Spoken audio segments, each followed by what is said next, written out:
Hello student. Previous class में previous video में हम लोगों ने पढ़ा था फोर्स के बारे में, बैलेंस फोर्स और अनबैलेंस फोर्स, और इन दोनों की चीज़ों में हमने फर्क समझा था कि बैलेंस फोर्स क्या है और अनबैलेंस फोर्स क्या है। बैलेंस फोर्स में जो पोजीशन ऑफ ऑब्जेक्ट होती है वह चेंज नहीं रहती है, ज्यों की त्यों बनी रहती है, यानी कि कोई चेंज उसमें नहीं होता है।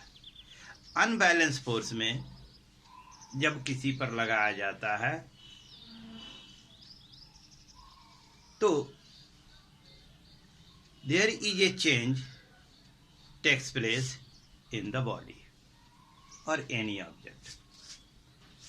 तो बैलेंस फोर्स में रिजल्टेंट फोर्स जो होता है वह जीरो होता है, जबकि अनबैलेंस फोर्स में रिजल्टेंट फोर्स होता है जिसके डायरेक्शन में चेंजेज जो है टेक्स प्लेस होता है। अब वहां से हम आगे बढ़ते हैं लॉज ऑफ मोशन में। तो first law of motion, laws of motion, ये आपको बता दूं कि आइजैक न्यूटन ने दिया था इसे। 3 elegant law, first law, second law and third law, 3 जो है लॉज उन्होंने दिए थे, जिसमें फर्स्ट लॉ आज हम आपको बताएंगे। फर्स्ट लॉ ऑफ मोशन, आज हम आपको first law of motion, according to this law, इस नियम के अनुसार कोई वस्तु या तो विराम में हो या किसी स्ट्रेट लाइन के अलोंग यूनिफॉर्म मोशन से गति कर रही हो,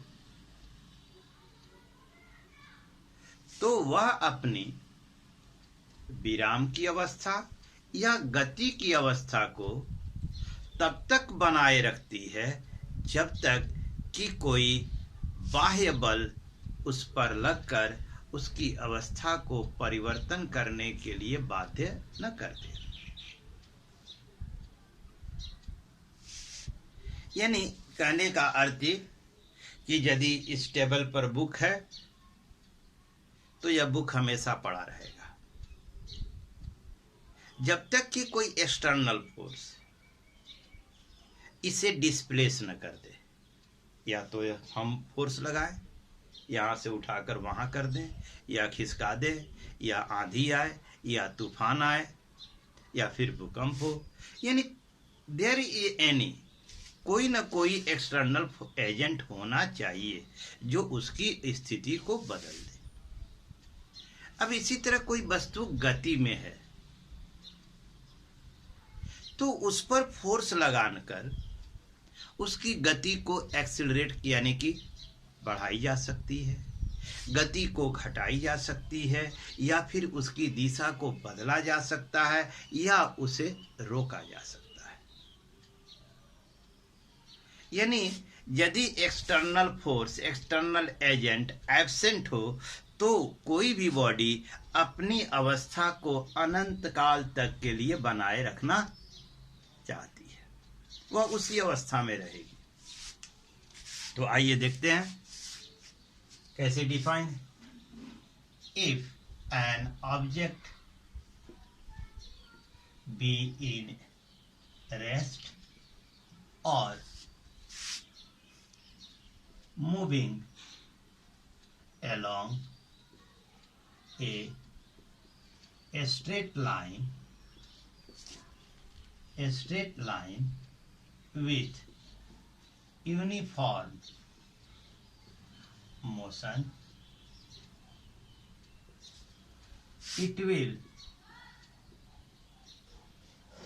be continue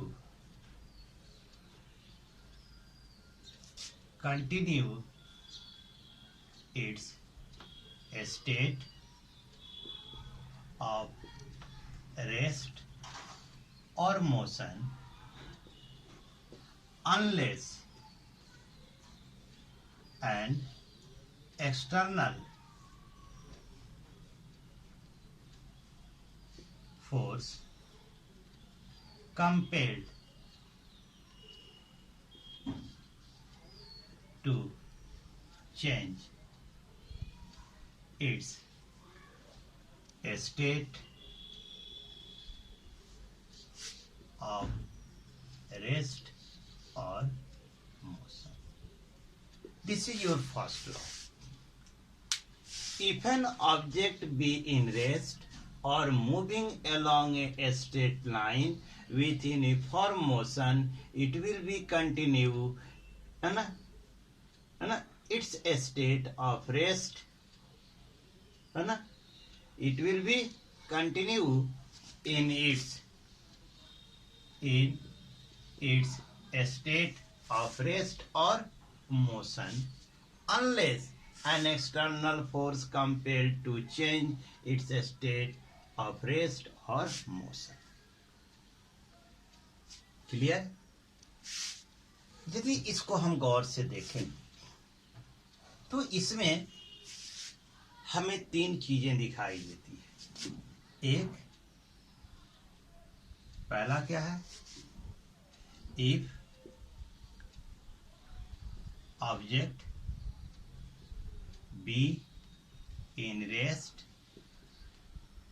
it will continue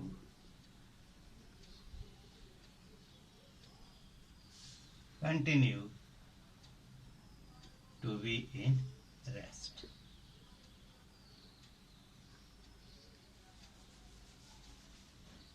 It continue to be in rest. दूसरा पार्ट क्या है? If an object be in uniform motion along a straight line, it continue to be in motion. Third part क्या है? External agent यानी force.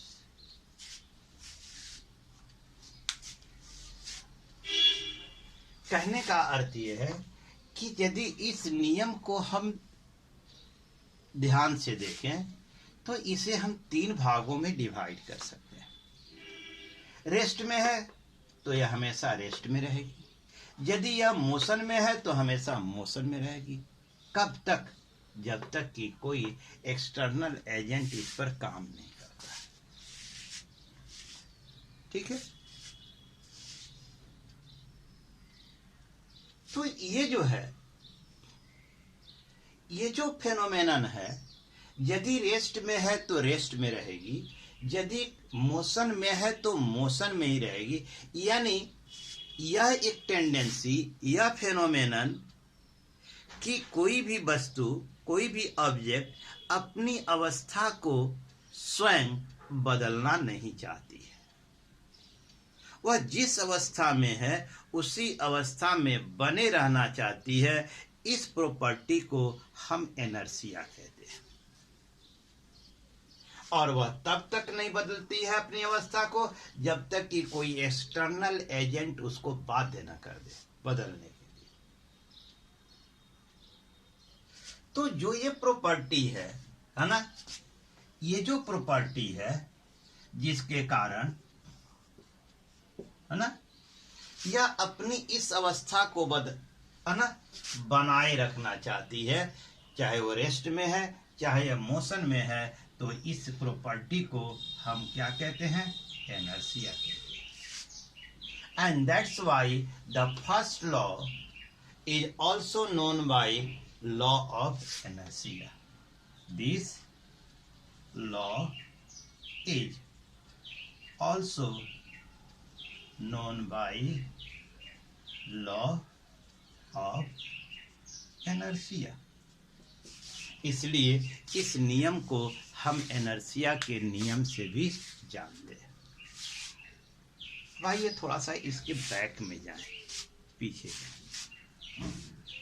काफी पहले Isaac Newton से काफी पहले गैलीलियो ने इससे साबित किया था। गैलीलियो ने ही बताया था कि कोई ऑब्जेक्ट जिस अवस्था में है अपनी अवस्था को बनाए रखने का वह प्रयत्न करती है, बनाए रखने का वह जो क्या करती है, प्रयत्न करती है। और उस समय उन्होंने इस प्रॉपर्टी का नाम इनर्शिया दिया था। लेकिन unfortunately later on when the laws of motion derived by Isaac Newton, है ना, दिस इज ऑल्सो कंक्लूड, है ना, this property is also concluded in law. यह प्रॉपर्टी इनके लॉ में शामिल है। तो जो ये फोर्स लगाई जाती है, ये आपसे पूछा जाए फिजिकल सिग्निफिकेंस इसका क्या है ना। अक्सर हम पढ़ते हैं कि हमें फर्स्ट लॉ से दो ही सिग्निफिकेंस यानी कि दो ही इंफॉर्मेशन हमको मिलती है। एक है इनर्शिया ऑफ रेस्ट, दूसरा है इनर्शिया ऑफ मोशन। लेकिन फोर्स के बारे में पहली बार हमें एक एक्सटर्नल एजेंट के बारे में पहली बार इंफॉर्मेशन फर्स्ट लॉ से ही मिलती है। फर्स्ट लॉ यह बताता है कि वह एक भौतिक राशि, वह एक फिजिकल क्वांटिटी जो किसी ऑब्जेक्ट पर लगकर उसकी स्थिति को बदल दे या बदल देने की चेष्टा करता है, उसी को हम फोर्स कहते हैं। कोई भी फिजिकल क्वांटिटी किसी ऑब्जेक्ट पर लगकर उसकी स्थिति को बदल दे या बदल देने की चेष्टा करता है, उसी को हम क्या कहते हैं, फोर्स कहते हैं। तो इसलिए हम यहाँ मोस्टली ए वर्ड न यूज करके force use as agent, and that agent is called force. और इसी एजेंट को हम क्या कहते हैं, फोर्स कहते हैं, जो यानी कि यह तब तक अपनी स्थिति में बनी रहेगी जब तक कि कोई एक्सटर्नल एजेंट उस पर नहीं काम करता है। ठीक है, तो इसे फर्स्ट लॉ से हमें फोर्स की एक डिफिनीशन भी प्राप्त होती है कि वह एक्सटर्नल एजेंट जो किसी वस्तु पर लगकर उसकी स्थिति को बदल देता है या बदल देने की चेष्टा करता है, उसी एक्सटर्नल एजेंट को हम फोर्स कहते हैं। तो यहां देखें, ये जो वर्ड है इनर्शिया, इनर्शिया को हम तीन कैटेगरी में बांटकर हमेशा देखते हैं। तीन कैटेगरी में बांट कर देखते हैं। पहला inertia of rest, inertia of rest. दूसरा inertia of motion, inertia of motion. और थर्ड इनर्शिया ऑफ डायरेक्शन। ये तीन चीजें, इनर्शिया को हम तीन कैटेगरी में, तीन भागों में, वर्गों में बांट सकते हैं। Inertia of rest, inertia of motion, inertia of direction. तो आपने फर्स्ट लॉ देखा, आइजैक न्यूटन के द्वारा दिया गया था। उनसे काफी पहले इसके बारे में चर्चा गैलीलियो के द्वारा की जा चुकी थी और एक्सपेरिमेंटली उन्होंने इसे प्रूव्ड भी किया था। लेकिन है ना, fortunately, this is that was concluded in the first law of motion given by the Isaac Newton. ठीक है, तो इसके हम तीन भागों में हम इसको बांट सकते हैं। एक तो हमें इनर्शिया ऑफ रेस्ट का मिलता है, यानी कि सबसे पहली इंफॉर्मेशन जो मिलती है, यानी हम कह सकते हैं दो चीजें इंफॉर्मेशन मिलती है। पहला, इनर्शिया के बारे में जानकारी मिलती है, और दूसरी जो जानकारी मिलती है वह फोर्स के बारे में जानकारी मिलती है। दो इंफॉर्मेशन हमको मिलती है, एक इनर्शिया और दूसरी फोर्स के बारे में। इस लॉ को हम तीन भागों में बांट सकते हैं, एक इनर्शिया ऑफ रेस्ट के बारे में, एक इनर्शिया ऑफ मोशन, और तीसरा एक्सटर्नल एजेंट। तो हमें जो इंफॉर्मेशन मिलती है वह दो ही चीजों की मिलती है, इनर्शिया है ना, एक इंफॉर्मेशन जो हमें मिलता है वह यही मिलता है कि इनर्शिया और फोर्स के बारे में। ठीक है, दो चीजों के बारे में। तो बच्चों, उम्मीद है कि इसे आपने अच्छी तरह से फॉलो किया होगा।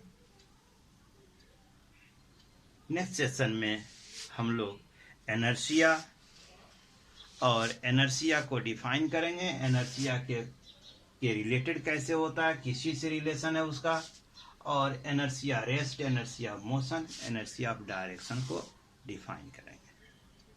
ठीक है, टिल देन